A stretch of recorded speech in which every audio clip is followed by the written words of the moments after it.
जैसे कि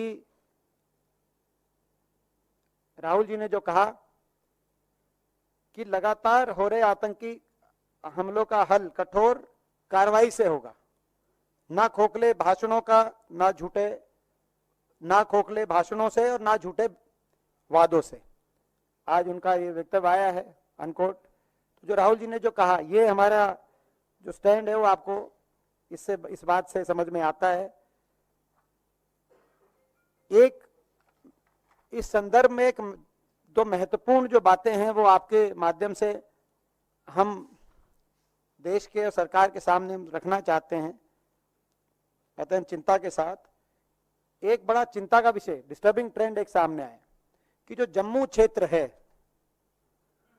जम्मू क्षेत्र में खास तौर पे जो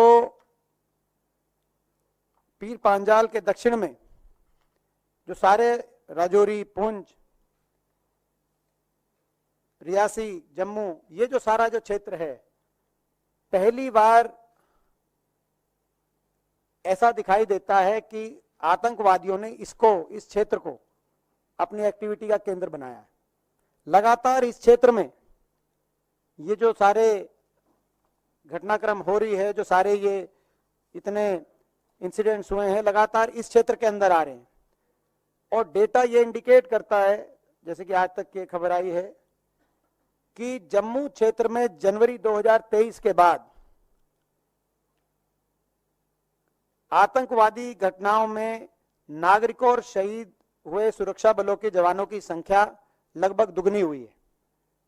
यानी जनवरी 1, 2023 और जून 2024 में जहां एक और 42 सिविलियन सिक्योरिटी फोर्सेस की कैजुअलिटीज हुई थी, इससे पिछले पीरियड में 24 हुई थी।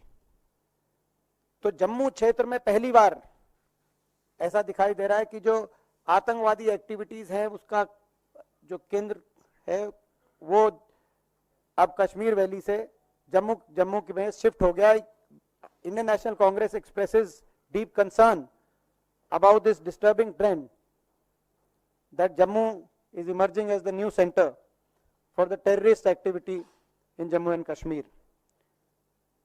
और इतना ही नहीं, ओवरऑल भी अगर हम देखें तो साउथ एशियन टेररिज्म पोर्टल के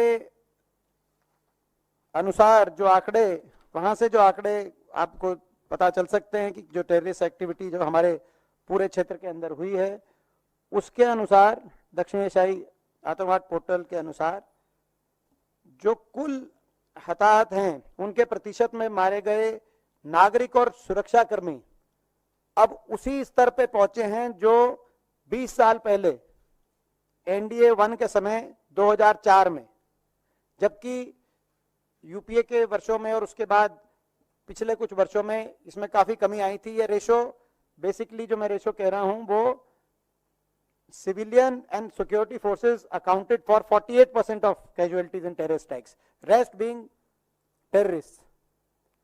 उसकी जो रेशो है उसमें कितने हमारे शहीद हुए, कितने सिविलियन कैजुअलिटी होती है, this is highest ever, even higher than 46% in 2004। तो ओवरऑल ये तो कहीं ना कहीं ये भी एक बड़ा चिंताजनक ये आंकड़ा सामने आया है।